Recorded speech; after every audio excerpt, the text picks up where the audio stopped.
എല്ലാവരെയും നമുക്ക് കൂടുതലുമായി ദൈവത്തെ വിളിക്കാൻ ആരംഭിക്കാം.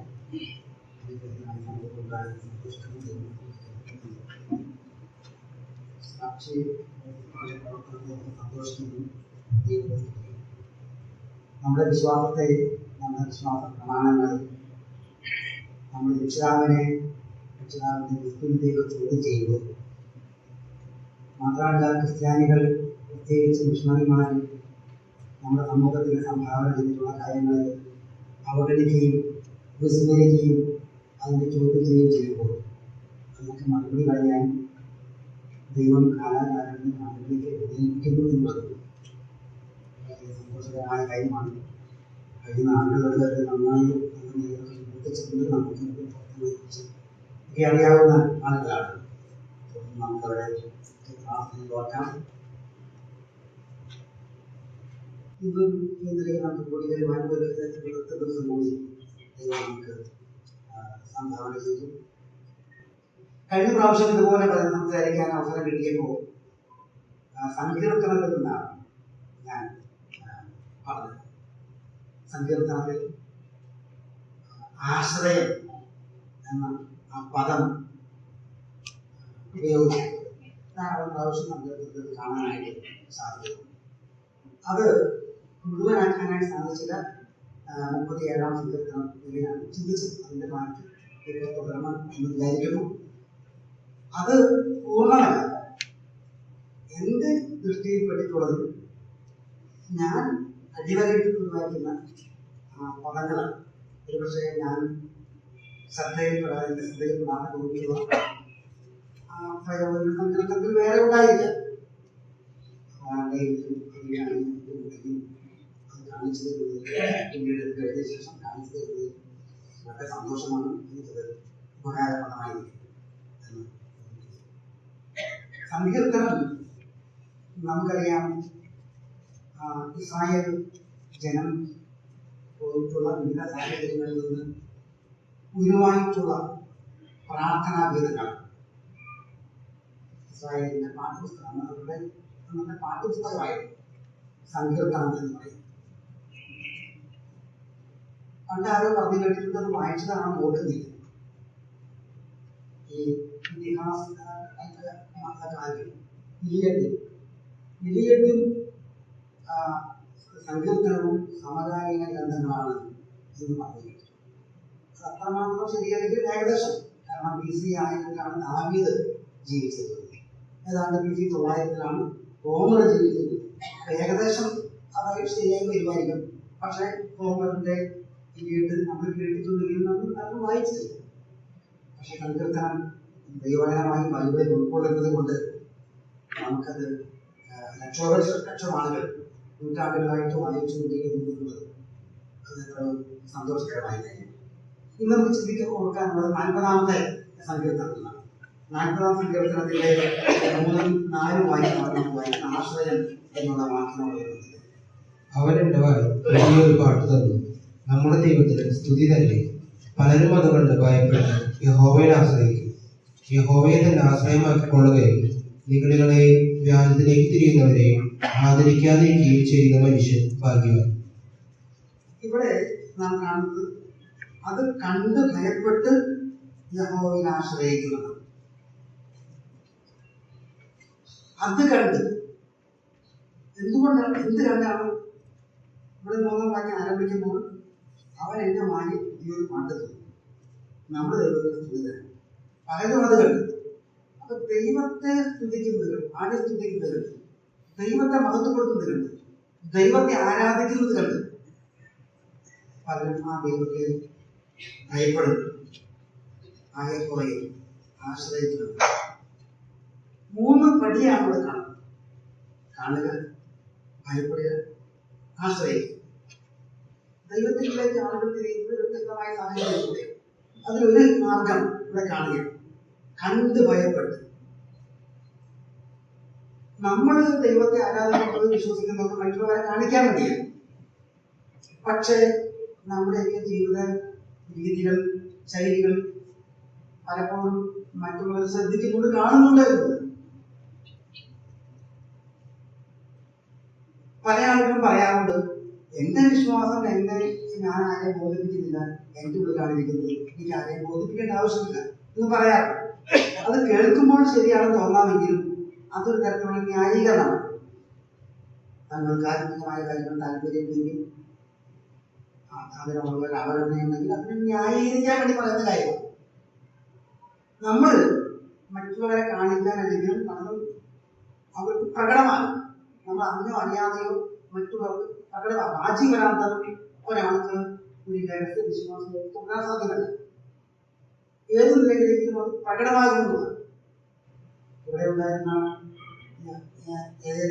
പണ്ട് അദ്ദേഹത്തോട് അദ്ദേഹമായിട്ട് വ്യക്തിപരമായി സംസാരിച്ചപ്പോൾ അദ്ദേഹം പറഞ്ഞൊരു കാര്യം ഞങ്ങളൊക്കെയാണ്. അദ്ദേഹം ബാങ്കിലുള്ള ഒരു മീറ്റിംഗിൽ സംസാരിക്കാനായിട്ട് എഴുന്നേറ്റതാണ്. അപ്പോൾ അവര് ദൈവത്തിന് മതത്തും എന്താ പറയുക, അവിടെ ചിരിച്ചു പോയി. അപ്പൊ അദ്ദേഹം പറഞ്ഞത് അങ്ങനെ പറയണമെന്ന് ആഗ്രഹം ഉണ്ടായിരുന്നില്ല, പക്ഷെ എഴുന്നേറ്റപ്പോൾ വായന വന്നുപോയി എന്ന് അദ്ദേഹം പറഞ്ഞത് വർഷങ്ങൾക്ക് പറഞ്ഞതാണ്. ഇപ്പോൾ ഓർമ്മ വരികയും അപ്പൊ നമ്മളുടെ ചില രീതികളൊക്കെ മറ്റുള്ളവർ കാണും, ശ്രദ്ധിക്കും. നന്മയിൽ നമ്മളിൽ തിന്മ വന്നാൽ പോലും അത് കാണുകയും ചിലപ്പോൾ ചോദ്യം ചെയ്യുകയും ചെയ്യും. കുറെ വർഷങ്ങൾക്ക് മുമ്പ് നമ്മുടെ ഡേവി സഹോദരന്റെ ചേട്ടൻ ശ്യാമു സഹോദരൻ ഇവിടെ കട നടത്തിക്കൊണ്ടിരിക്കുന്ന കാലഘട്ടത്തിൽ അന്ന് ഞാൻ എന്തോ സാധനം വാങ്ങി പെട്ടെന്ന് ഇട്ടിരുന്നതാ. ബാഗിൽ ആദ്യത്തെ കണ്ടില്ല. പെട്ടെന്ന് ഇരിക്കുമ്പോൾ വളരെ കാര്യം ശ്രമിക്കും. അതനുസരിച്ചുകൊണ്ട് ഫോൺ പറഞ്ഞിരുന്നു. അപ്പോൾ അദ്ദേഹം പറയാണ്, സുവിശേഷം പ്രതിക്കുന്ന ആളാ, മറ്റുള്ളവരെ കായത്തോണ്ടി പോകും. ഞാൻ ഈ കാണുന്നില്ല, ഞാൻ കണ്ടിട്ടില്ല. അപ്പൊ ആ കാലത്ത് നന്നായിട്ട് മിക്കവാറും പ്രവർത്തനമൊക്കെ നടത്തിക്കൊണ്ടിരിക്കുന്ന കാലം. അപ്പൊ ഇയാളെ ഞാൻ ആദ്യമായിട്ട് കാണുന്നത്. അപ്പൊ അയാൾക്ക് എന്തറിയാം, പറയാം സുവിശേഷം പ്രതിക്കുന്ന ആളാ, കാര്യം ചവിട്ടിക്കൊണ്ട് പോകുന്നില്ല. അപ്പൊ ഞാൻ പറഞ്ഞു വരുന്ന കാര്യം, നമ്മുടെ ജീവിതത്തിലെ കാര്യങ്ങളൊക്കെ മറ്റുള്ളവർ കാണുന്നുണ്ട്, ശ്രദ്ധിക്കുന്നുണ്ട് എന്നുള്ളതാണ്. ഒരു ദാവീദ് പറയുന്നു, കണ്ട് ഭയപ്പെട്ട് യഹോവയെ ആശ്രയിച്ചു. എനിക്ക് തോന്നുന്നത് ദാവീദിന്റെ അനുഭവത്തിലെ കാര്യമാണെന്നാണ്. ദാവീദിന്റെ ജീവിതത്തിലെ അനുഭവം നമുക്കറിയാം. ദാവീദ് ഇങ്ങനെ ശൗല് കൊല്ലാനായിട്ട് നടക്കുകയാണ്. ദാവീദ് ഒളിച്ചിങ്ങനെ പാർട്ടിയാണ്. അപ്പൊ ഒരു ദിവസം ദാവീദ് ഒളിച്ചത് ആ ഗത്തിരാജാവായ ആബീശിന്റെ അടുത്താണ്. അവിടെ ചെന്നപ്പോ ആരോ പറഞ്ഞ ദേശത്തിലെ രാജാവായ ദാവീദല്ല, അവൻ ഇവനെ കുറിച്ചല്ലോ ശൗൽ ആയിരത്തെ കൊന്നു, ദാവീദ് 1000 പാടിയത്. ദാവീദ് കേട്ട് പേടി ദാവീദ് തിരിച്ചറിഞ്ഞു. അത് ദാവീദ് അവൻ ഇപ്പൊ നിർമ്മിച്ച് ബ്രാഹ്മണനെ പോലെ നമുക്കറിയാം. ആ സന്ദർഭത്തിൽ 34 സങ്കീർത്തനത്തിലുള്ളൂ. 34 അവിടെ പറയുന്നുണ്ട്. അപ്പോ ആ 34 സങ്കീർത്തനത്തില് നമ്മൾ വായിക്കുന്നു, എന്നോട് ചേർന്ന് യഹോവയെ മഹിമപ്പെടുത്തുകയും. അത് ആരോട് പറയാം? ദാവീദ് അവിടെ നിന്ന് പോയി രക്ഷപ്പെട്ട് ദുഃഖങ്ങളായിരിക്കുമ്പോൾ ദാവീദിനോട് കുറെ ആളുകളുണ്ട്. അത് വചനത്തിൽ പറയുന്നുണ്ട്. കടവുള്ള ആളുകൾ, ഞെരുക്കമുള്ള ആളുകൾ, സന്തുഷ്ടിയില്ലാത്ത ആളുകൾ, അങ്ങനെ 400ഓളം ആളുകൾ തന്നോട് കൂടെ ഉണ്ട് എന്ന് പറയും. അവരോടാണ് പറയുന്നത്, എന്നോട് ചേർന്ന് യഹോവയെ മഹിമപ്പെടുത്തുകയും. അപ്പൊ ദാവീദിന്റെ ഭക്തി അവരെയും സ്വാധീനിച്ചതാണ്. അതുകൊണ്ടാണ് അപ്പോ ഇവിടെ പറഞ്ഞു വരുന്നത്, കണ്ട് യഹോവയെ ഭയപ്പെട്ട് യഹോവയെ ആശ്രയിക്കും. 4ാമത്തെ വാക്യം നമുക്ക് കൊണ്ടുപോകാം. 4ാമത്തെ വാക്യം, യഹോവയെ ആശ്രയമാക്കിക്കൊള്ളുകയും നിഗളികളെയും രാജ്യത്തിലേക്ക് തിരിയുന്നവരെയും ആദരിക്കാതിരിക്കുകയും ചെയ്യുന്ന മനുഷ്യൻ ഭാഗ്യം. ഇവിടെ ഒരു 2 വശമാണ്. ഒരു വശത്ത് യഹോവ, ഒരു വശത്ത് നിഗളികളെ വ്യാജമാക്കാർ. ആരെയാണ് ആശ്രയിക്കേണ്ടത്? ആരെയാണ് തിരിയേണ്ടത്? ഇവിടെ ദാവീദ് പറയുന്നത് യഹോവയെ ആശ്രയിക്കണം. അങ്ങനെയുള്ളവരാണ് ഭാഗ്യവാൻ. വേദപുസ്തകത്തിൽ നിരവധി ഭാഗ്യവാന്മാരെ കുറിച്ച് പറയുന്നുണ്ട്, പ്രത്യേകിച്ച് സങ്കീർത്തനത്തിൽ. അതൊരു ഭാഗ്യവാനെയാണ് ഇവിടെ പറയുന്നത്. ഒരുപക്ഷെ താൽക്കാലികമായിട്ട് ഇതാണ് ഉത്തമം, ദൈവത്തിന് കൈതിരേണ്ട, താൽക്കാലികമായിട്ട് ഈ മാർഗത്തിൽ, ഈ വ്യാജമാർഗത്തിൽ തിരിയുന്നതാണ് നല്ലത് എന്ന് തോന്നാമെങ്കിലും ആ സാഹചര്യത്തിൽ യഹോവയെ ആശ്രയിക്കുക. അതാണ് ദാവീദ്. അതും ദാവീദിന്റെ ജീവിതത്തിൽ എനിക്ക് തോന്നിയിട്ടുണ്ടെങ്കിൽ, ദാവീദിനെ കൊല്ലാൻ വേണ്ടി ശൗൽ നടക്കുമ്പോൾ ദാവീദിനെ പിടികിട്ടില്ല. പക്ഷെ ശൗലിനെ ദാവീദ് 2 പ്രാവശ്യം കൊല്ലാൻ അവസരം കിട്ടിയിട്ടുണ്ട്. 2 പ്രാവശ്യം കൊല്ലാൻ അവസരം കിട്ടി. ഒരു പ്രാവശ്യം ദാവീദിനോട് കൂടെ പറഞ്ഞു, യജമാനനെ ഞാൻ ശത്രുവിനെ എന്റെ മുമ്പിൽ തരികയാണ്, നിങ്ങൾക്ക് ബോധിച്ചതുപോലെ ചെയ്തു കൊടുക്കുക. ദാവീദ് എന്താ ചെയ്തത്? ചെയ്യരുത്, അഭിഷേകത്തിന്റെ മേൽ കൈവയ്ക്കരുത് എന്ന് പറയുന്നത് വസ്ത്രാഗ്രം മാത്രം മുറിച്ചിട്ടു. ആ വസ്ത്രാഗ്രം മുറിച്ചിട്ടത് ദാവീദിന്റെ ഹൃദയത്തിൽ കുത്തുകൊണ്ടു എന്ന് വായിക്കും. പിന്നീട് വേറൊരു അവസരത്തിൽ ശൗലിൽ പോലുള്ള ആളുകളെ കിടക്കുകയാണ്, ഗാഠനിദ്രയാണ്, നല്ല ഉറക്കമാണ്. അപ്പൊ ഈ ദാവീദിനോട് കൂടെയുള്ള ആള് ഒരാളാണ്, അഭിഷായിയാണ്. അദ്ദേഹം പറഞ്ഞു, യജമാനെ, ഞാൻ ഒരു ഒറ്റ കുത്ത് നിലത്തോട് ചേർത്ത് കുത്തട്ടെ, രണ്ടാമത് കുത്തത്തില്ല, ഞാൻ കൊല്ലട്ടെ എന്ന് ചോദിച്ചു. അവിടെ ദാവീദ് പറഞ്ഞിട്ടുണ്ട്, പാടില്ല, യഹോവയുടെ വിശുദ്ധന്റെ മേൽ കൈവെക്കരുത്. അപ്പൊ ഇത് ഞാൻ പറഞ്ഞത് താൽക്കാലികമാണ്, ശരിയല്ലേ? അവര് പറയാൻ കുറെ സ്വീകരിക്കാൻ തോന്നും. കാരണം ഈ ദാവീദിനെ കണ്ട ശൗല് കൊല്ലും. പക്ഷേ ശൗലിനെ കൊല്ലാൻ അവസരം കിട്ടിയത് ദാവീദ് അത് സ്വീകരിച്ചില്ല. ഇവിടെ നാം കാണുന്നത് യഹോവയെ തന്നെ ആശ്രയമാക്കിക്കൊള്ളുകയും വിവരങ്ങളെയും കാര്യങ്ങളെയും തിരിയുന്നവരെയും ആദരിക്കാതിരിക്കുകയും ചെയ്യുന്ന ഭാഗ്യമാണ്. നമുക്ക് മുന്നോട്ട് പോകണം. ഇനി അടുത്തത് നമുക്ക് ചിന്തിക്കണം. 52-ാം സങ്കീർത്തനത്തെ 7 ദൈവത്തെ ശരണമാക്കാതെ തന്റെ ദിവ്യസമൃദ്ധിയിൽ ആശ്രയിക്കുകയും ക്രിസ്തതയിൽ തന്നെത്താൻ ഉറപ്പിക്കുകയും ചെയ്ത മനുഷ്യൻ അതായത് പറയും, ഞാൻ ദൈവത്തിന്റെ ആലയത്തിൽ തഴച്ചിരിക്കുന്ന ഒരു വൃക്ഷം പോലെയാകുന്നു. ഞാൻ ദൈവത്തിന്റെ ദയയിൽ എന്നും എന്നേക്കും ആശ്രയിക്കുന്നു. ഇവിടെ ദൈവത്തെ ശരണമാക്കാതെ ദ്രവ്യസമൃദ്ധിയിൽ ആശ്രയിക്കും. ദ്രവ്യസമൃദ്ധിയിൽ ആശ്രയിക്കുക. ഇത് അടുത്ത വാക്യവും ഏതാണ്ട് ഇതിനോട് ബന്ധപ്പെട്ടതാണ്. നമുക്ക് ആ വാക്യം കൂടി ഒന്ന് വായിക്കാം. 49-6. അതായത് വിട്ടുപോയി. 49-6. അവർ തങ്ങളുടെ സമ്പത്തിൽ ആശ്രയിക്കുകയും ധനസമൃദ്ധിയിൽ പ്രശംസിക്കുകയും ചെയ്യുന്നു. സമ്പത്തിൽ ആശ്രയിക്കുക, ധനസമൃദ്ധി ആശ്രയിക്കുക. പണം അത്യാവശ്യമാണ്. പണം എന്നത് പാപമാണെന്ന് പറയാൻ സാധിക്കും. പണമുള്ള ആളുകൾ ഭക്തന്മാരായിട്ടുള്ള വേദപുസ്തകത്തിൽ നമുക്ക് അബ്രഹാം, യോബ്, പുതിയ നിയമത്തില് അരിമത്തിയിലെ യോസേഫിനൊക്കെ പണക്കാരായി. പണം പാപമല്ല, പക്ഷെ അതെങ്ങനെ വിനിയോഗിക്കുന്നു എന്നതാണ്. ആരോ പറഞ്ഞിട്ടുണ്ട്, പണം നല്ല ദാസനാണ്, ചീത്ത യജമാനാണ്. പണത്തെ നമ്മൾ ആശ്രയിക്കുമ്പോൾ ആ പണം നമ്മുടെ യജമാനായി മാറുകയും പണം നമ്മുടെ ദാസനായിരിക്കണം എന്നത്. പണം അനുപേക്ഷണീയമാണ്, അത്യന്താപേക്ഷ. പണം ഇല്ലാത്തവർക്ക് വേണം.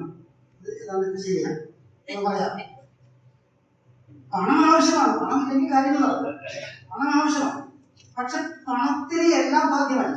നമ്മൾ സാധാരണ മറ്റൊന്നും പറയാറുണ്ട്, വർഷങ്ങളായി പറയുന്ന കാര്യം. പണമുണ്ടെങ്കിൽ വീട് വാങ്ങാം, കുടുംബം വാങ്ങാനായി. പണമുണ്ടെങ്കിൽ കട്ടിലും കിടക്കയും വാങ്ങാം, ഉറക്കം വാങ്ങാനായി. പണമുണ്ടെങ്കിൽ മരുന്ന് വാങ്ങാം, ആരോഗ്യം വാങ്ങാനായി. ഇതൊക്കെ നമ്മൾ പറയാറുള്ള കാര്യമാണ്. പണത്തിന് പരിമിതിയുണ്ട്. പണത്തിന് എല്ലാം സാധിക്കുമെന്ന് പറയുന്നത് ശരിയല്ല. പണത്തിന് പരിമിതി. കേരളത്തിലെ ഏറ്റവും വലിയ പണക്കാരനാണ് യൂസഫ് അലി. അദ്ദേഹത്തിന് 2 മാസം മുമ്പ് പത്രത്തിൽ വായിച്ചു, യൂസഫ് കളച്ചു വെച്ചു ലോയാലുക്കാസ് എന്ന് പത്രത്തിൽ വായിച്ചൊരു ചെറിയ ഓർമ്മയുണ്ട്. ഏതായാലും യൂസഫ് അലി ഒരു വലിയ പണക്കാരനാണ്. അദ്ദേഹത്തിന്റെ തലവാട് നാട്ടിലും ഞങ്ങൾക്ക് ആ ഭാഗങ്ങളൊക്കെ. യൂസഫ് അലിയോട് ഒരു ആൾ ചോദിക്കുന്ന ഇന്റർവ്യൂ യൂട്യൂബിലുണ്ട്. യൂസഫ് അലിയോട് ചോദിച്ചു, എനിക്ക് തോന്നുന്നത് ഞാൻ പണ്ടൊരിക്കലുള്ള സൂചിപ്പിച്ചു തോന്നുന്നു, താങ്കൾ ഒരു ബിസിനസ് മേഖല വെട്ടിപ്പിടിച്ചാണ്, സാമ്പത്തികമായ അഭ്യന്തരതയുള്ള ആളാണ്.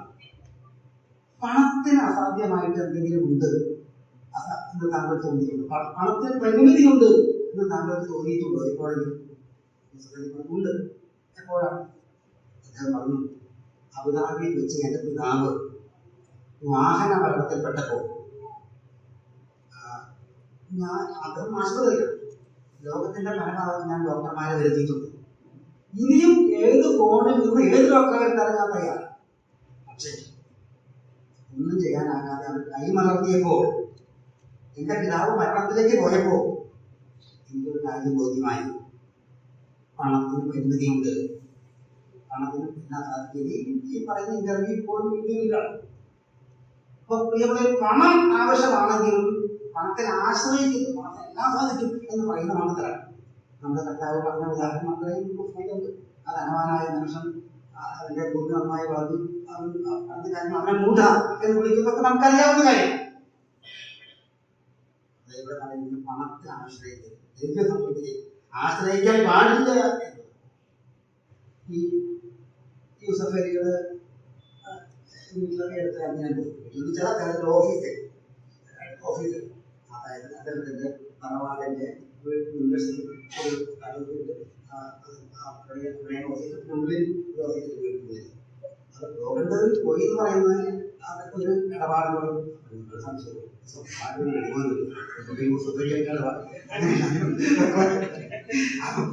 അതൊരു പറയുമ്പോൾ വർഷങ്ങൾക്ക് മുമ്പ് ഞങ്ങൾ നന്നായിട്ട് പ്രവർത്തനം നടത്തിക്കൊണ്ട് കർഷകർ നടത്തിക്കൊണ്ടിരുന്ന കാലഘട്ടം ധാരാളം നിരീക്ഷിക്കപ്പെട്ടത് ആ കാലത്ത്. ഇന്ന് അന്ന് ഞങ്ങൾ പ്രവർത്തനം രക്ഷിക്കപ്പെട്ട ആളുകളുടെ സംഘാനങ്ങളും ബന്ധുക്കളൊക്കെ ഒളിമ്പിക് സഭയിലും ഈ കാരസഭയായിട്ടുള്ളത് ബന്ധുക്കളൊക്കെയാണ്. അപ്പോ ഈ നാട്ടിലെ ഭാഗത്ത് കുറെ പേരൊക്കെ രക്ഷിക്കപ്പെട്ടത് അന്ന് ഞങ്ങളോട് കൂടെ പ്രവർത്തനത്തിൽ ഒരു ഉണ്ണി ഉപദേശിക്കും കോളേജുകാരനൊക്കെ അറിയാം, ഉള്ളിലുള്ളതാണ് ഉണ്ണിപദേശം. അദ്ദേഹം ഇതൊക്കെ പ്രവർത്തനവും കണ്ടപ്പോൾ അദ്ദേഹം ഇവിടെ സഭ ഉണ്ടാകുന്നുണ്ടെങ്കിൽ ആ സഭയ്ക്ക് വേണ്ടി 5 സെന്റ് സ്ഥലം ഞാൻ 25,000 രൂപയ്ക്കാണ് വാങ്ങിയത്. ഞങ്ങളുടെ 3-4 പേരുടെ പേരിലാണ് അത് വാങ്ങിയത്. അന്ന് യൂസഫലി പ്രസിദ്ധനല്ല, ഇപ്പോഴും പിന്നീടാണ് എനിക്ക് മനസ്സിലാക്കിയത് അദ്ദേഹത്തിന്റെ പിതാവിനാണ് വാങ്ങിയത്.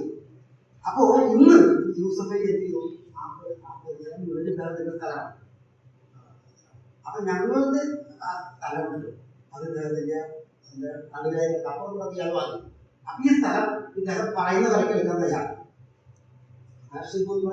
കസ്റ്റഡിയിലാണ് വാങ്ങിയത്.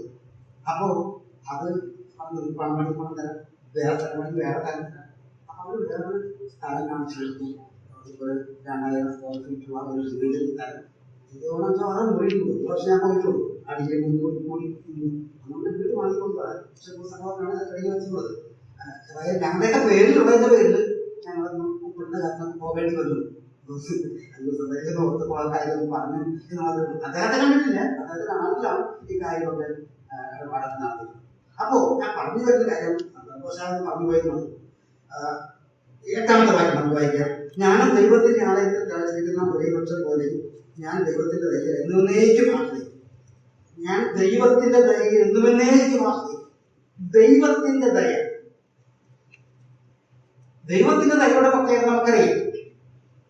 അത് തന്റെ ഭക്തന്മാരോട് വലുതായിരിക്കുന്നു. 23-ാം ആ ദയ എന്നും എന്നേക്കുമുള്ളത് എന്നൊക്കെ നമ്മൾ വായിക്കുന്നു. അതിൽ ആശ്രയിക്കാൻ, നമുക്ക് ആശ്രയിക്കാൻ ഉള്ളത് ആ ദയയാണ്. ഈ നമ്മൾ ദൈവത്തിന്റെ സ്വഭാവങ്ങളെ കുറിച്ച് പഠിക്കുമ്പോൾ ഈ ദൈവത്തിന്റെ ധാർമ്മിക സ്വഭാവങ്ങൾ, നാച്ചുറൽ അട്രിബ്യൂട്ട്സ്, അതായത് നാച്ചുറൽ ദൈവം ശക്തനാണ്, ദൈവം നിത്യനാണ്, അത് ദൈവത്തിന് മാത്രമുള്ളതാണ്. എന്നാൽ ധാർമ്മിക സ്വഭാവം, മോറൽ അട്രിബ്യൂട്ട്സ്, അത് നമുക്ക് ഉണ്ടായിരിക്കണം. ദൈവം ആഗ്രഹിക്കുക. ദൈവം സ്നേഹവാനാണ്, നമുക്ക് സ്നേഹമാണ്. ദൈവം വിശ്വസ്തനാണ്, നമുക്ക് വിശ്വസ്തനാണ്. ദൈവം ദൈവമാണ്, നമുക്ക് ദൈവം. അപ്പൊ എനിക്ക് തോന്നുന്നത് ദാവീദ് ദയയെ ആശ്രയിക്കുകയാണ്. ഈ ദൈവത്തിന്റെ ദയ പ്രാവർത്തികമാക്കാൻ ശ്രമിച്ചുവോ എന്നെനിക്ക് തോന്നിപ്പോയിട്ടുണ്ട്. 2 ശമൂവേൽ 9-ാം അധ്യായത്തിലാണ് തോന്നുന്ന കാര്യം പറയാം. ദാവീദ് പറയുന്നുണ്ട്, ശൗലിന്റെ കുടുംബത്തിൽ യോനാഥാന്റെ നിബന്ധന ഞാൻ ദയ കാണിക്കേണ്ടത് ശൗലിന്റെ കുടുംബത്തിൽ ആരെങ്കിലും ഉണ്ടോ അത് ചോദിച്ചപ്പോൾ ആ 2 കാര്യങ്ങളുണ്ടായിരുന്ന മെഫീബോശത്തിന്റെ കാര്യമാണ് വിളിച്ചു വരുന്നതാണ്. അവിടെ പ്രയോഗമുണ്ട്. എന്താ പറയുക, നമുക്ക് എല്ലാവരും അറിയാം. ഞാൻ ദൈവത്തിന്റെ ദയ കാണിക്കേണ്ടതിന്, ദൈവത്തിന്റെ ദയ. അപ്പൊ ദാവീദ് അവിടെ കാണിച്ചത് ദൈവത്തിന്റെ ദയയുടെ പകർപ്പാണ്, കേവലം മാനുഷികമായ ദയയല്ല. ആ ശൗലിൽ നിലം മുഴുവൻ കൊടുക്കുകയാണ്, തിരിച്ചു കൊടുക്കുകയാണ് ഈ മെഫീബോശത്തിന്. പിന്നെ മാത്രമല്ല നിത്യപ്രകാരം കൊട്ടാരത്തിൽ നിന്ന് ഭക്ഷണം കഴിക്കാൻ അനുവദിക്കുക. അതൊരു കേവലം മാനുഷികമായ ദയയല്ല, ദൈവത്തിന്റെ ദയയുടെ പകർപ്പായിട്ട് എനിക്ക് തോന്നിപ്പോകുന്നത്. ആ ദൈവത്തിന്റെ ദയ, അതിനെ ആശ്രയിക്കാൻ ദാവീദ് പറയുന്നത് 55:23 വായിക്കാം. 55:23. ദൈവമേ, നീ അവരെ നാശത്തിന്റെ കുഴിയിലേക്ക് ഇറക്കും.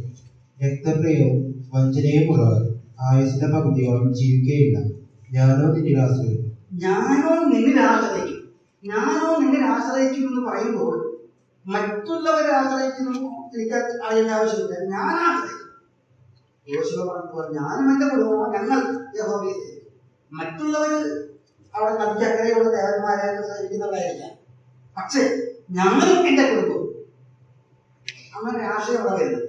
ഞാനോ യഹോവയെ ആശ്രയിക്കും. ഇവിടെ അതിന്റെ മുകളിലുള്ള പ്രയോഗം വളരെ എനിക്ക് ഇഷ്ടപ്പെട്ടു. രക്തപ്രിയവും വഞ്ചനയുമുള്ളവർ ആയുസിന്റെ പകുതിയോളം ജീവിക്കുന്നു. ഈ കാലഘട്ടത്തിൽ വളരെ പ്രസക്തമായിട്ടുള്ള പ്രയോഗമാണ്. എത്രയോ കൊല്ലങ്ങളില്ല ഈ വാർത്തകൾ. പക്ഷെ ഇന്ന് ഈ അത്യന്ത ആധുനിക കാലഘട്ടത്തിൽ ഈ 21-ാം നൂറ്റാണ്ടിൽ 21-ാം നൂറ്റാണ്ടിന്റെ 3-ാം ദശകത്തിലാണ് നമ്മൾ ജീവിക്കുന്നത്. ഈ കാലത്ത് എത്രയോ അർത്ഥമായ രക്തപ്രിയവും വഞ്ചനയുള്ള ആയുസിന്റെ പകുതിയോളം. ഇന്ന് നമുക്കറിയാം ആയുസിന്റെ പകുതിയോളം ജീവിക്കാത്ത എത്രയോ യുവാക്കന്മാർ ഈ ലഹരി ഉപയോഗവും അതിന്റെ വിപണനവും ഒക്കെ മുൻകാലങ്ങളെക്കാളൊക്കെ വ്യത്യസ്തമായി അതിന്റെ അതിപ്രസരമാണ്. ഈ MDMA 5-6 വർഷം മുമ്പ് MDMA എന്ന് പറഞ്ഞാൽ എന്താണ് എനിക്കറിയാം. ഞാൻ വിചാരിച്ചത് MBBS എന്ന് പറയുന്നത് അത് വിചാരിച്ചത്. അപ്പൊ MDMA എന്ന് പറയുന്ന ഈ രാസലഹരി അതൊക്കെ വരും. അത് പലതരത്തിലൊക്കെ കിട്ടുന്ന പറയുന്നത്. അത് ഞാൻ അതിനെക്കുറിച്ചൊക്കെ വായിക്കാൻ മനസ്സിലാക്കി. പരസ്യവർക്ക് അത് വായിക്കാൻ മനസ്സിലാക്കി ചെയ്തത്. അപ്പോ ഒരു ഗ്രാമിന് 3000 രൂപയാണ്. അന്ന് ഇപ്പം വില കൂടിയുണ്ട്. ഇതിന് വില കൂടിക്കൊണ്ടിരിക്കുകയാണ്. ഒരു ഗ്രാമിന് 3000 രൂപയാണ്. വിദഗ്ധന്മാർ പറയുന്ന അല്പം കൂട്ടി പറയാമെന്ന് എനിക്കറിയില്ല. ഒരു മൈക്രോഗ്രാം ഒരാൾ ഉപയോഗിച്ചാൽ, ഒരു മൈക്രോഗ്രാം എന്ന് പറയുന്നത് ഒരു ഗ്രാമിന്റെ 10 ലക്ഷത്തിലൊന്നാണ് ഒരു മൈക്രോഗ്രാം എന്ന് പറയുന്നത്. ഒരു മൈക്രോഗ്രാം ഒരാൾ ഉപയോഗിച്ചാൽ 48 മണിക്കൂർ നേരത്തേക്ക് അതിന്റെ ആസക്തി ഉണ്ടായിരുന്നതാണ്. ഒരു മൈക്രോഗ്രാം എന്ന് പറഞ്ഞാൽ എന്താണ്? മൈക്രോഗ്രാം എന്താണെന്ന് അറിയുന്നത്. അത് എന്ത് സംശയം നമ്മുടെ മൊബൈൽ നോക്കാൻ ആരോട് ചോദിക്കേണ്ട ആവശ്യമില്ല. അപ്പൊ ഒരു മൈക്രോഗ്രാം ഒരു പഞ്ചസാരയുടെ അത്ര വരും. ഞാൻ നോക്കി ഒരു പഞ്ചസാരയുടെ തരി എന്ന് പറയുന്നത് 50 മൈക്രോഗ്രാം എന്നാണ്. ഏകദേശം 50 മൈക്രോ. അപ്പൊ പഞ്ചസാരയുടെ തരിയുടെ 50-1 മതി ഇത് ഉപയോഗിച്ചിട്ടുണ്ട്. അപ്പോ ഈ MDMA അടിമയായ ഒരാള് അതിനെക്കുറിച്ച് വിദഗ്ധന്മാർ പറയുന്നത് 3 വർഷം അവൻ തുടർച്ചയായിട്ട് അടിമയായി കഴിഞ്ഞാൽ മരിച്ചിരിക്കും. 3 വർഷത്തിൽ കൂടുതൽ ഇത് ഉപയോഗിച്ച് ജീവിക്കാൻ സാധ്യമല്ല. അവൻ എങ്ങനെയെങ്കിലും മരിച്ചിരിക്കും. ഒന്നില്ലെങ്കിൽ അവൻ ആത്മഹത്യ ചെയ്യും, അല്ലെങ്കിൽ മറ്റുള്ളവരെ അവനെ കൊന്നിരിക്കും. ഇത് എത്രയോ ശരിയാണെന്ന് എനിക്ക് തോന്നിയിട്ടുണ്ട്. ഇന്നത്തെ കാലത്ത് ആയുസിന്റെ പകുതിയോളം ജീവിക്കാതെ അതെ ഞാനോ നിന്നിൽ ആശ്രയിക്കും. ജീവിതത്തിൽ ദുർമാർഗക്കാരായിരിക്കും, ആയുസിന്റെ പകുതിയോളം ജീവിക്കാത്തവരായിരിക്കും. നമുക്ക് ആശ്രയിക്കാൻ ഒരു വ്യക്തിയുണ്ട്, ഒരു ദൈവമുണ്ട്. ഏറ്റവും സന്തോഷകരമായ കാര്യം 56-ന്റെ 3-4 വായിക്കും. നമുക്ക് 56-ന്റെ ഞാൻ ഭയപ്പെടുന്നവരെ നിന്നിൽ ആശ്രയിക്കും. ഞാൻ ദൈവത്തിൽ അവന്റെ വചനത്തെ പുകഴ്ന്നു. ഞാൻ ദൈവത്തിൽ ആശ്രയിക്കുന്നു, ഞാൻ ഭയപ്പെടുകയില്ല. ജഡത്തിനോട് എന്ത് ചെയ്യാൻ കഴിയും? ഞാൻ ഭയപ്പെടുന്ന നാളിൽ നിന്നിൽ ആശ്രയിക്കും. ദൈവഭക്തന്മാരൊക്കെ അവർക്ക് ഭയമുണ്ടായിട്ടില്ല എന്ന് പറയാൻ സാധ്യതയാണ്. ഭയത്തിന്റെ വിവരങ്ങളെ അഭിമുഖീകരിച്ചിട്ടുള്ള ആളുകളാണ്. ദാവീദ് പോലും അങ്ങനെ ഭയമുണ്ടായിട്ടുണ്ട്. മോശ ഭയമുണ്ടായിട്ടുണ്ട്. ഏലിയാവ് ഭയപ്പെട്ടിട്ടുണ്ട്. ഭയമുണ്ടാകും, ഭയത്തിന് അനുഭവം ഉണ്ടായിരിക്കാം. പക്ഷേ ഭയപ്പെടുന്ന നാളിൽ ആശ്രയിക്കാൻ സങ്കേതമുണ്ട്, ഒരു വ്യക്തിയുണ്ട്. നമുക്ക് ആശ്രയിക്കാൻ ഇത് പറയുമ്പോൾ ഊരിൽ താഴ്വരയിലൂടെ നടന്നാലും അനർത്ഥവും ഭയപ്പെടില്ല, നീ എന്നോട് കൂടെ ഇരിക്കുന്നവല്ലോ എന്ന് പറഞ്ഞെങ്കിലും ദാവീദ് ഭയത്തിന്റെ അനുഭവത്തിലൂടെ കടന്നുപോയപ്പോൾ ദൈവത്തെ ആശ്രയിച്ചു, മുറുകെ പിടിച്ചു. ഞാൻ ദൈവത്തിൽ ആശ്രയിക്കുന്നു. നമുക്ക് ഈ മുന്നോട്ട് അധികം വിശദീകരണത്തിൽ സമയമില്ല. 62-8 ജനമേ, എല്ലാ കാലത്തും അവനെ ആശ്രയിക്കും. നിങ്ങളുടെ ഹൃദയം അവന്റെ മുമ്പിൽ പകരുന്നു. ദൈവം നമുക്ക് സങ്കേതമാകും. ജനമേ, എല്ലാ കാലത്തും അവനെ ആശ്രയിക്കും. എല്ലാ കാലത്തും നമ്മൾ ജീവിതത്തിൽ വൈവിധ്യമായ കാലഘട്ടത്തിലൂടെയാണ് നമ്മൾ കടന്നു പോകുന്നത്.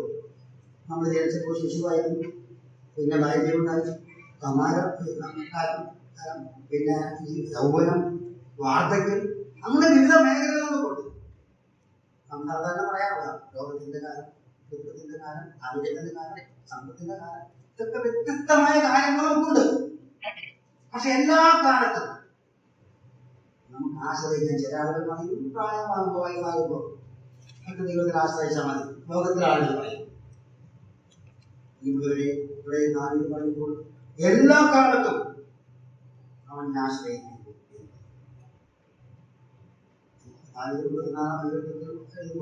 എല്ലാ കാലത്തും ഞാൻ ദൈവത്തെ തുതിക്കും എന്ന് പറയുന്നില്ല. ഒന്നാം പറയുന്നു എല്ലാ കാലത്തും ആശ്രയിക്കാൻ ഒരുവരുണ്ട് എന്ന് 10-ാം വാക്യം. പീഡനത്തിൽ ആശ്രയിക്കരുത്, കവർച്ചയിൽ മയങ്ങിപ്പോകരുത്, സമ്പത്ത് വർദ്ധിച്ചാൽ അതിൽ മനസ്സ് വെക്കരുത്. ഇവിടെ പീഡനത്തിൽ എന്ന് പറയുന്നത് എന്താണ്? പീഡനത്തെ ആശ്രയിക്കരുത്. പീഡനം കേൾക്കുമ്പോൾ മാത്രം നമ്മൾ ഈ പത്രത്തിലും ടിവിയിലും കേട്ട് നമ്മുടെ നാട്ടിൽ ഒരു പീഡനം മാത്രമുള്ളൂ. ഈ സെക്ഷൽ ഹറാസ്മെന്റ്, അതാണ് നമ്മളെയൊക്കെ മനസ്സിലാക്കുന്നത്. പക്ഷെ പീഡനം എന്ന് പറഞ്ഞാൽ എന്താ? ഉപദ്രവം. ഇവിടെ പറയുന്ന പീഡനം, 10-ാം വാക്യത്തിൽ പറയുന്ന സാമ്പത്തിക കഴിവ്, സാമ്പത്തിക മികവിൽ ഒരാളെ അടിച്ചമർത്തുന്ന കാര്യമാണ് പറയുന്നത്. പണ്ട് കാലത്ത് ഇങ്ങനെ ജന്മിമാർക്ക് അത് എന്ത് ചെയ്താലും, എന്ത് അക്രമം ചെയ്താലും ചോദിക്കാൻ പറ്റാത്ത സാഹചര്യം ഉണ്ടായിരുന്നു നമ്മുടെ നാട്ടിൽ. അത് പണ്ടേയുള്ള കാര്യമാണ്. ദാവീദിനോട് നാഥാൻ പ്രവാചകൻ പറഞ്ഞിട്ടുണ്ട്. ഒരു സ്ഥലത്ത് 2 മനുഷ്യർ ജീവിച്ചിരുന്നു. ഒരാൾ പണക്കാരൻ, ഒരാൾ പാവപ്പെട്ടവൻ. പണക്കാരന് ധാരാളം ആടുപാടുകളുണ്ടായിരുന്നു. എന്നാൽ പാവപ്പെട്ടവൻ അവൻ വിലയ്ക്ക് വാങ്ങിയ പെൺകുഞ്ഞാട് മാത്രമേ ഉള്ളൂ. അവരെല്ലാം ലാളിച്ച്, മക്കൾ ലാളിച്ച് മടിയിലൊക്കെ ഇരുത്തി വളർത്തി നമ്മൾ വായിക്കുന്നത്. അങ്ങനെ പണക്കാരന്റെ വീട്ടിൽ ഒരു അതിഥി വന്നപ്പോ ഈ പണക്കാരൻ എന്താ ചെയ്യുന്നത്? ഈ പാവപ്പെട്ടവരുടെ കുഞ്ഞാടിനെ കുറിച്ച് അർത്തു. നമ്മളത് അറിയാമോ? ഇതാണ് സാമ്പത്തികമായ മികവിൽ ചെയ്യുന്ന അനീതി എന്ന് പറയുന്നത്.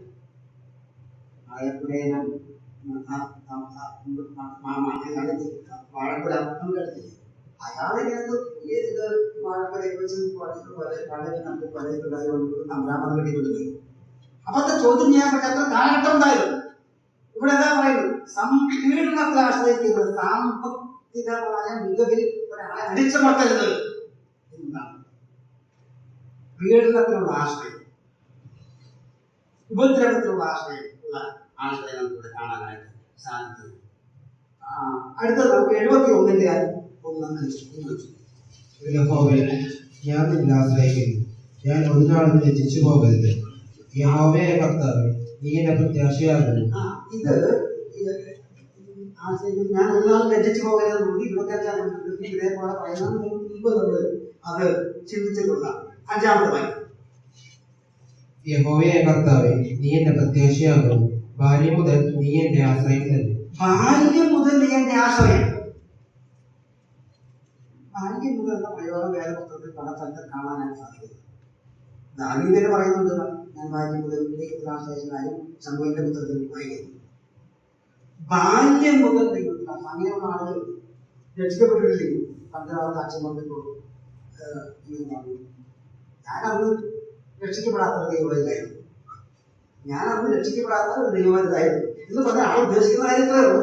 ഞാൻ അന്ന് രക്ഷിക്കപ്പെട്ടിട്ടില്ലെങ്കിൽ ഭക്തനായിട്ട് ജീവിക്കുന്നതാണ്. അങ്ങനെ വിശ്വാസ കുടുംബത്തിൽ ജനിച്ചു വളർന്നിട്ടുള്ള ആളുകൾ, വിശ്വാസ കുടുംബത്തിൽ ജനിച്ചു വന്നിട്ടുള്ള ആളുകൾ അവർ രക്ഷിക്കപ്പെട്ടിട്ടില്ലെങ്കിലും പലരും ഒരു നല്ല ഭക്തനെ പോലെയൊക്കെ ജീവിക്കാം. അതാണ് ബാല്യം മുതൽ അങ്ങനെ മുന്നോട്ട് പോകുന്ന ആളുകൾ വെച്ച് നമുക്ക് അറിയാവുന്നതാണ്. 84-ാം സങ്കീർത്തനം 12-ാമത്. 84-ാം സങ്കീർത്തനം 12-ാമത്. സൈന്യങ്ങളുടെ യഹോവേ, നിന്നിൽ ആശ്രയിക്കുന്ന മനുഷ്യൻ ഭാഗ്യം. ഇവിടെ മറ്റൊരു ഭാഗ്യവാനെ കുറിച്ച് ഈ സങ്കീർത്തനത്തിൽ 3 ഭാഗ്യവാനെ കുറിച്ച് പറയുന്നു. ഒന്ന് നിന്നെ ആശ്രയിക്കുന്ന മനുഷ്യൻ ഭാഗ്യം, 1-ാം വാക്യം. മറ്റൊന്ന് 4-ാമത്തെ വാക്യത്തിൽ വായിക്കുന്നുണ്ട്. അവിടെ ആലയത്തിൽ വസിക്കുന്നവർ ഭാഗ്യവാൻ എന്ന് പറയും. 5-ാമത്തെ വാക്യത്തിൽ ബലം നിന്നുള്ള മനുഷ്യൻ ഭാഗ്യവാൻ എന്ന് പറയും. നിന്നെ ആശ്രയിക്കുന്ന മനുഷ്യൻ ഭാഗ്യവാൻ. നമ്മളൊക്കെ ഭാഗ്യവാന്മാരുണ്ട്. ആ ദൈവത്തിൽ ആശ്രയിക്കുന്നതിനെ ഈ ആശ്രയം എന്ന് പറയുന്നത് വിശ്വാസവുമായി ബന്ധപ്പെട്ട് നമുക്കറിയാവുന്ന കാര്യമാണ്. ആശ്രയം എന്ന് പറയുന്നത് വിശ്വാസം എന്ന് പറയുന്നത് നമുക്കുള്ള അറിവും ബോധ്യവുമാണ് വിശ്വാസം. ആ വിശ്വാസം പ്രാവർത്തികമാക്കുന്നതാണ് ആശ്രയം എന്ന് പറയുന്നത്. ഉദാഹരണം നല്ല ഉദാഹരണം പറയുന്നത് നമുക്ക് ദൈവത്തിൽ ആശ്രയിക്കാം. അതാണ് ഭാഗ്യാവസ്ഥ. നിന്നിൽ ആശ്രയിക്കുന്ന മനുഷ്യൻ ഭാഗ്യവാൻ. 86-ന്റെ 2-ാമത്തെ വാക്യം വായിക്കാം. 86-ന്റെ 2. എന്റെ പ്രാണനെ കാക്കണമേ, ഞാൻ നിന്റെ ഭക്തനാകുന്നു. എന്റെ ദൈവമേ, നിന്നിൽ ആശ്രയിക്കുന്ന അടിയനെ രക്ഷിക്കണമേ. 86-ാം സങ്കീർത്തനം നമുക്കറിയാം ഭക്തന്റെ ചിത്രമാണ്. ഒരു ഭക്തന്റെ സ്വഭാവമാണ് ദൈവത്തിൽ ആശ്രയിക്കുക. ഞാൻ നിന്റെ ഭക്തനാകുന്നു എന്ന് പറയുകയാണ്. എന്റെ ദൈവമേ, നിന്നിൽ ആശ്രയിക്കുന്ന അടിയനെ രക്ഷിക്കണമേ. ഒരു ഭക്തന് ദൈവത്തെ ആശ്രയിക്കാതെ മുന്നോട്ട് പോകാനാകില്ല. ഭക്തന്റെ സ്വഭാവമാണെന്ന് കാണിക്കുന്നത്. ഭക്തന്റെ കടമയാണ് ദൈവത്തെ ആശ്രയിക്കുക. അതെ, അവനിൽ ആശ്രയിക്കുന്ന ഒരു മനോഭാവം, ഒരു സ്വഭാവ ശൈലി നമുക്ക് കൈകാര്യം. 91-ന്റെ യഹോവയെ കുറിച്ച് അവൻ എന്റെ സങ്കേതവും കോട്ടയും ഞാൻ ആശ്രയിക്കുന്ന എന്റെ ദൈവവും എന്ന് പറയുന്നു. ഈ 91-ാം സങ്കീർത്തനത്തിലെ 1-2 വാക്യങ്ങൾ നമുക്കറിയാവുന്ന വേദപുസ്തകത്തിൽ ദൈവത്തെ കുറിച്ച് പറഞ്ഞിട്ടുള്ള പേരുകളിൽ 3-4 പേരുകളാണ് പറയുന്നത്. ഒന്ന് അത്യുന്നതൻ, അതുപോലെ തന്നെ സർവശക്തൻ, യഹോവ, ദൈവം. ഇവിടെ ദൈവം എന്ന് പറയുന്നത് എലോഹീം, ആദ്യം ദൈവം എന്ന് പറഞ്ഞ ദൈവമാണ്. ഞാൻ ആശ്രയിക്കുന്നത് ഒരു വിഗ്രഹത്തിലല്ല, പരിമിതിയുള്ള ദൈവത്തിലല്ല, സൃഷ്ടാവായ ദൈവത്തിലാണ്. ഞാൻ ആശ്രയിക്കുന്നത് സൃഷ്ടാവായ ദൈവത്തിലാണ്. ദൈവത്തിൽ ആശ്രയിക്കുന്നു. ഈ അമേരിക്കക്കാർക്ക് പറയുന്നു. പക്ഷെ അവരുടെ മുദ്രാവാക്യമുണ്ട്. അവരുടെ മുദ്രാവാക്യം എന്താ? In God V trust. ഞാൻ ദൈവത്തിൽ ആശ്രയിക്കുന്നു. അവരുടെ ഡോളറുകളുണ്ട്. അപ്പൊ എനിക്ക് സംശയം, ഡോളറിൽ നിന്നുണ്ടോ നമ്മൾ കണ്ടിട്ടില്ല. ആ ഡോളറിൽ നിന്നുണ്ടോ? ഞാനൊക്കെ നെറ്റിലൊക്കെ നോക്കി ഡോളറൊക്കെ തിരിച്ച് പത്ത് നോക്കി. ഈ പ്രസ്താവന ഉണ്ടോന്ന് അറിയാം. ഈ പ്രസ്താവന ഇന്നുണ്ട് അമേരിക്ക. അവിടെ ഐസനോവർ എന്ന് പറയുന്ന ഒരു പ്രസിഡന്റ് പണ്ടുണ്ടായിരുന്നു, 34-ാമത്. അന്നത്തെ കാലത്താണ് നിലവിൽ വന്നത്. ഞങ്ങൾ ദൈവത്തിൽ ആശ്രയിക്കുന്നതാണ്. ഇപ്പൊ അവരുടെ മുദ്രാവാക്യമായിട്ട് 1956 അമേരിക്കയുടെ മുദ്രാവാക്യമായിട്ട് അത് അംഗീകരിച്ചു. ഈ മുദ്രാവാക്യത്തിനെതിരെ അവിടുത്തെ നിരീശ്വരവാദി ഉണ്ടായിരുന്നു, ഒരു സ്ത്രീയാണ്, മാഡൽ അവർ കേസ് കൊടുത്തു. അവർ ചില കേസുകളൊക്കെ അനുകൂലമായിട്ട് വിധിയുണ്ടായിട്ടുണ്ട്. ഇപ്പോ അമേരിക്കയിൽ നിർബന്ധമായിട്ട് ബൈബിൾ വായനയും പ്രാർത്ഥനയും വിദ്യാലയം ഉണ്ടായിരുന്നു. പക്ഷെ അത് നിരോധിച്ചു, നിർബന്ധമായിരുന്നു. അത് ഒരു കേസ് കൊടുത്തതിന്റെ വിജയമാണ്. ഇവരുടെ മകനെ മുൻനിർത്തിക്കൊണ്ട്, ഇവരുടെ മകന്റെ പേര് വില്യം എന്ന് പറയും, വിശ്വാസിയാണ്, രക്ഷിക്കപ്പെടുന്നു, അതിന് ജീവിച്ചിരിക്കുന്ന ആളാണ്, പിന്നീടാണ് വിശ്വാസിയുമായി. അപ്പൊ ഈ മകനെ മുൻനിർത്തിക്കൊണ്ട് ഒരു കേസ് കൊടുത്തു. ഇവർക്ക് അനുകൂലമായ വിധി ഉണ്ടായി. അപ്പൊ ഈ പ്രസ്താവനയെ പിൻവലിക്കണം, ഡോളറിൽ ഈ പ്രസ്താവന പിൻവലിക്കണം, കേസ് കൊടുത്തു. തള്ളിപ്പോയി. അവരെല്ലാത്തിനും കേസ് കൊടുക്കും. അമേരിക്ക ചന്ദ്രനിൽ പോയി, 69-ലാണ് ചന്ദ്രനിൽ പോയത്. 68-ല് ചന്ദ്രനിൽ പോകുന്ന തലേ വർഷം ആ ചന്ദ്രനിൽ ചുറ്റി, ചന്ദ്രനിൽ അടങ്ങില്ല, ചുറ്റിട്ട് പോകുന്നു. അപ്പോൾ 8 നാളെ തോന്നുന്നു. അതിൽ 3 ആളുകളാണ് ഉണ്ടായത്. അവരോട് അവിടെ കാണിക്കൊണ്ടിരിക്കുമ്പോൾ നിങ്ങളുടെ ഭൂമിയിലേക്ക് സംപ്രേഷണം ചെയ്യാൻ പറഞ്ഞു. ആ ചരിത്രത്തിൽ ആദ്യമായിട്ടുള്ള ബഹിരാകാശ സംപ്രേഷണം, വീട്ടിലെ സംപ്രേഷണം. അവരെന്താ ചെയ്തെന്നറിയാം? സംപ്രേഷണം ചെയ്തപ്പോൾ ബൈബിളിലെ 1-ാം പേജിലെ 10 വാക്യം വായിച്ചായിരുന്നു. 4 വാക്യം ഒരാൾ വായിച്ചു, 2-ാമത്തെ ആൾ അടുത്ത 4 വാക്യം വായിച്ചു, 3-ാമത്തെ ആൾ 2 വാക്യം വായിച്ചിട്ട് 2 വാക്യം കൂടെ കാര്യം പറഞ്ഞത്. ഭൂമിയുടെ എല്ലാവർക്കും അപ്പോളോ 8-ന്റെ ക്രിസ്തുമസിന് സമയം. അതാണ് ചരിത്രത്തിൽ ആദ്യമായിട്ടുള്ള ബഹിരാകാശത്തുള്ള തത്സമയ സംരക്ഷണം എന്ന് പറയുന്നത്. ഇതിനെതിരെ ഒരു കേസ് കൊടുത്തു, ഇതൊന്നും പാടില്ല എന്ന് പറഞ്ഞു. അപ്പൊ ആ കേസ് ചന്ദ്രനിൽ പോയപ്പോൾ അവർ ബൈബിളിൽ ധാരാളം സ്ഥാപിച്ചിട്ടുണ്ട്. ചന്ദ്രൻ അതൊന്നും പ്രചാരത്തിൽ വന്നില്ല. അമേരിക്കക്കാരും പ്രാധാന്യം കൊടുത്തില്ല. കാരണം എന്താണെന്നറിയാമോ? ഇവിടെ ഫീസ് നിലനിൽക്കുന്നതാണ്. അതെ, നമുക്ക് പറയാം, അഭിമാനിക്കാം, ഞാൻ സൃഷ്ടാവായ ദൈവത്തിലാണ്, ജീവനുള്ള ദൈവത്തിലാണ്, പരിമിതി ഇല്ലാത്തതായിരിക്കുന്ന ആ ദൈവത്തിലാണ് ആശ്രയിക്കുന്നത് എന്നത് നമുക്ക് അഭിമാനം കൊള്ളാനായിട്ട് സാധിക്കണം. 112:7 സ്വയവർത്തമാന നിമിത്തം അവൻ ഭയപ്പെടും, ദുർവർത്തമാന നിമിത്തം അവൻ ഭയപ്പെടുകയില്ല. അവന്റെ ഹൃദയം യഹോവയിൽ ആശ്രയിച്ച് ഉറച്ചിരിക്കും. യഹോവയിൽ ആശ്രയിച്ച് ഉറച്ചിരിക്കും. ഉറച്ചത് ദൈവമേ എന്റെ മനസ്സ് ഉറച്ചിരിക്കുന്നു എന്ന് നമുക്ക് വേറെ തരത്തിൽ പറയുന്നു.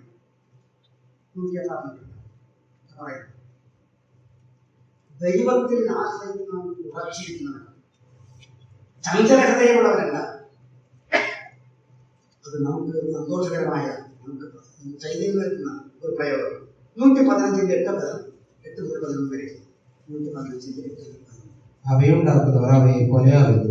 അവയിൽ ആശ്രയിക്കുന്നവരും അങ്ങനെ തന്നെ. ഇസ്രായേലിനെ യഹോവയിൽ ആശ്രയിക്കും, അവൻ അവരുടെ സഹായവും പരിചയമാകുന്നു. അഹരോൻ ഗൃഹമേ യഹോവയിൽ ആശ്രയിക്കാം, അവൻ അവരുടെ സഹായവും പരിചയമാകുന്നു. യഹോവാഭക്തന്മാരെ യഹോവയിൽ ആശ്രയിക്കും, അവൻ അവരുടെ സഹായവും പരിചയമാകുന്നു. ഇവിടെ വിഗ്രഹത്തെ ദൈവവുമായിട്ട് ഇങ്ങനെ താരതമ്യപ്പെടുത്തി പറയും. വിഗ്രഹാരാധികൾ ആ വിഗ്രഹത്തെ പോലെ തന്നെയാണ് എന്നൊക്കെ പറയുകയാണെങ്കിൽ ഇസ്രായേലിനെ യഹോവയിൽ ആശ്രയിക്കുക. പിന്നെ പറയുമ്പോൾ അഹരോൻ ഗൃഹമേ, അഹരോൻ ഗൃഹം എന്ന് പറയുന്നത് ഇസ്രായേലിൽ തന്നെ ലേവി ഗോത്രത്തിൽപ്പെട്ട മോശയുടെ സഹോദരനായ അഹരോൻ പൗരോഹിത്യം അമർക്കാൻ വേണ്ടി അവർ യഹോവയിൽ ആശ്രയിക്കുക. യഹോവ ഭക്തന്മാരെ യഹോവയിൽ ആശ്രയിക്കും. പിന്നീട് 13-ാം വാക്യം എന്താണ്? അവൻ യഹോവ ഭക്തന്മാരായ ചെറിയവരെയും വലിയവരെയും അനുഗ്രഹിക്കും. അപ്പോ ദൈവിക ശുശ്രൂഷ ചെയ്യുന്നവരായാലും സാധാരണ വിശ്വാസികളായാലും അവർക്ക് ആശ്രയിക്കാൻ ഒരാളെ ഉള്ളൂ. അവരെ മറക്കാത്തവരാണ് ദൈവം അനുഗ്രഹിക്കും എന്ന് പറയും. അവനവരുടെ സഹായവും പരിചയമാണ്. അതുകൊണ്ടാണ് ആശ്രയിക്കുന്നത്. പരിചയം എന്ന് പറയുന്നത് നമ്മുടെ മനസ്സിലൊക്കെ വരുന്നത് ഈ സിനിമയിലൊക്കെ കണ്ടിട്ടുള്ളതായിരിക്കും ഈ പിടികിട്ടത്ത് പോലെയുള്ള ഒരു പരിചയം. പക്ഷെ ബൈബിളിൽ പ്രത്യേകിച്ച് സങ്കീർത്തനത്തിൽ പറയുന്നത് വൻപരിചയം, ഒരു കഥകിനെ പോലെ, ഒരു കഥകിന്റെ അത്രയുള്ള അത് പരിപൂർണമായി സംരക്ഷണം നൽകുന്നത്.